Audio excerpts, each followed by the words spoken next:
ஐயா, மக்களே, எல்லாம் சொல்கிறேன். எனக்கு லைக்கும் பண்ண வேண்டாம், எனக்கு பணமும் அனுப்ப வேண்டாம். ஏன்னா என் பணத்துக்கு ஆசைப்பட வரல. என்னம்மா, மக்களுக்கு நல்லது செய்யணும், அதுதான் என்னோடய கான்செப்டு. எங்கிட்ட பணம் இருக்குது, பணம் வரும் போகும், அது ஒரு விஷயம். பணம் மேட்ரு கிடையாது, ஆள் தான் மேட்ரு. யார்? தமிழ்நாட்டு மக்கள் தான் மேட்ரு. இதுதான் எனக்கு வேணும்.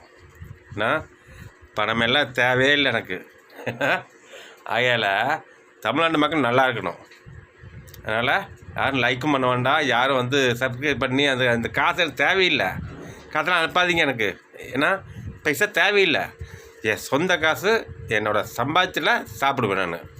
ஓகேவா? அதுதான் உண்மை. ஆகையால் உங்கள்கிட்ட காசு வாங்கி நீங்கள் என் அக்கௌண்ட்டில் போடாதீங்க, பைசாலாம் போடாதீங்க. நல்லா இருப்பீங்க மக்களே. நான் உண்மையும் சொல்கிறேன், நீங்கள் வாழணும். நீங்கள் வாழ்ந்தால் தான் நானும் வாழ்வேன். ஓகேவா? ஆகையால் இதை நல்லா இருக்குது, இது இப்படி லைக் பண்ணி என்ன சப்ஸ்கிரைப் பண்ணி இது பணம் அனுப்பு வேண்டவே வேண்டாம். பணத்தை பற்றி பேசப்படாதுன்ட்ட. மக்களுக்கு என்னமோ அதை மட்டும் சொல்லுங்கள். அதை பார்த்து செய்வோம், நம்ம பகிர்ந்து செய்வோம். எப்படி? நமக்குள்ளே பகிர்ந்து செய்வோம், அதுதான் உண்மை. ஓகே, பாய். நான் இதுதான் ஒன்றும் சொல்ல வந்தேன். ஏன்னா எனக்கு பணத்து மேலே ஆசை கிடையாது. படம்லாம் பார்த்தாச்சு, எல்லாம் பார்த்தாச்சு. ஆனால் மக்களை பார்த்துட்ருக்கேன், தமிழ்நாட்டு மக்களை பார்த்துட்ருக்கேன். எனக்கு ரொம்ப சங்கடமாக இருக்குது. ஓகேவா?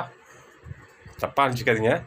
ஆனால் இது எக்ஸ்கியூஸ் பண்ணி சொல்கிறேன் நான். அது உங்கள்கிட்ட ரொம்ப ரொம்ப இறங்கி பேசுகிறேன் நான். எக்ஸ்கியூஸ் பண்ணி சொல்கிறேன். ஆகையால் எனக்கெல்லாம் பணமெல்லாம் அனுப்பாதீங்க. பணம் வேண்டாம் எனக்கு. எனக்கு வேலை செய்கிற காசு எனக்கு போதும். ஓகேவா? அதுதான் உண்மை. ஆனால் எனக்கு எந்த பைசா தேவையில்லை.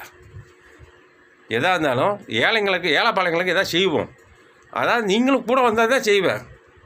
என் கையில் காசு தரப்படாது. என்னம்மா, எனக்கு அது பிடிக்காது. ஓகேவா? பாய்.